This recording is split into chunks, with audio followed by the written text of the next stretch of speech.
পাশে আমার কবর দিও ভাই, মসজিদের ওই পাশে আমার কবর দিও ভাই, যেন করে হতে মুয়াজ্জিনে গরে হতে মুয়াজ্জিনে আজান শুনতে পাই, মসজিদের ওই পাশে আমার কবর দিও ভাই। বিদ্রোহী কবি কাজী নজরুল ইসলাম মৃত্যুর আগে তিনি সমস্ত বন্ধু বান্ধবকে ডেকে বলছে যে আমি যখন মৃত্যুগমন করব, আমার মৃত্যুর পরে আমার কবরটা কোনো মসজিদের পাশে দিও। কেন? এই যে মসজিদে আজানের ধ্বনি আমি শুনতে পাবো, আল্লাহু আকবার আল্লাহু আকবার, এই আজানের ধ্বনির ওসিলায় আল্লাহ রাব্বুল আলামিন বিদ্রোহী কবি কাজী নজরুল ইসলামের গুনাহ খাতা maaf করে দিবেন। সুবহানাল্লাহ।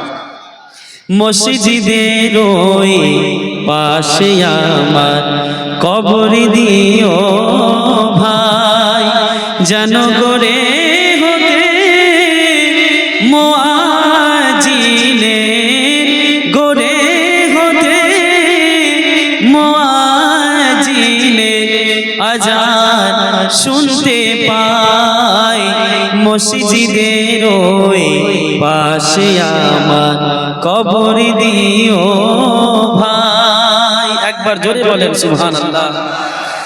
আমার ঘরের পাশে দিয়ে ভাই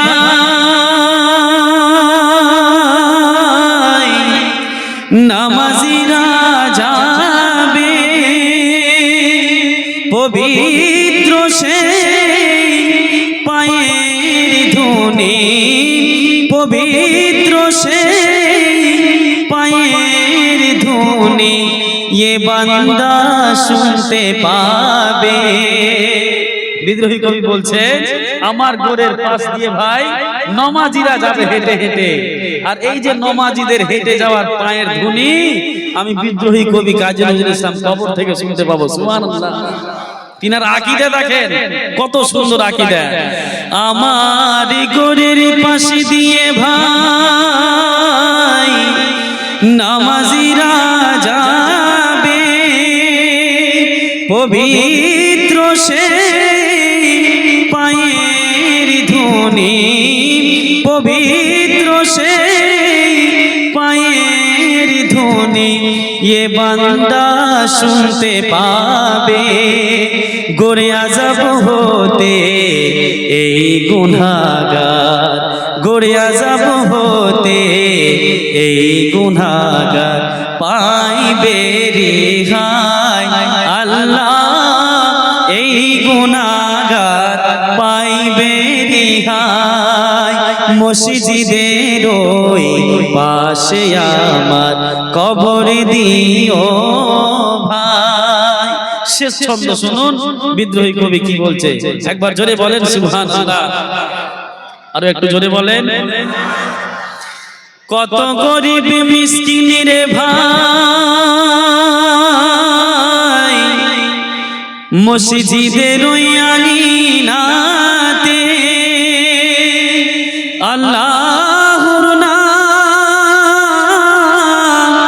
জিকির করে, আল্লাহর নাম জিকির করে লুকিয়ে গভীর রাতে। এই যে রমজান মাস আসবে দেখবেন সবাই শুয়ে আছে, ইফতারির জন্য উঠানো হবে, সেহরির জন্য আমরা বিছানা থেকে উঠতে পারি না।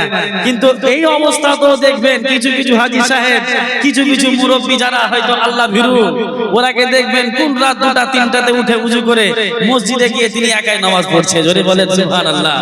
বিদ্রোহী কবি বলছেন কত গরিব মিসকিন রে ভাই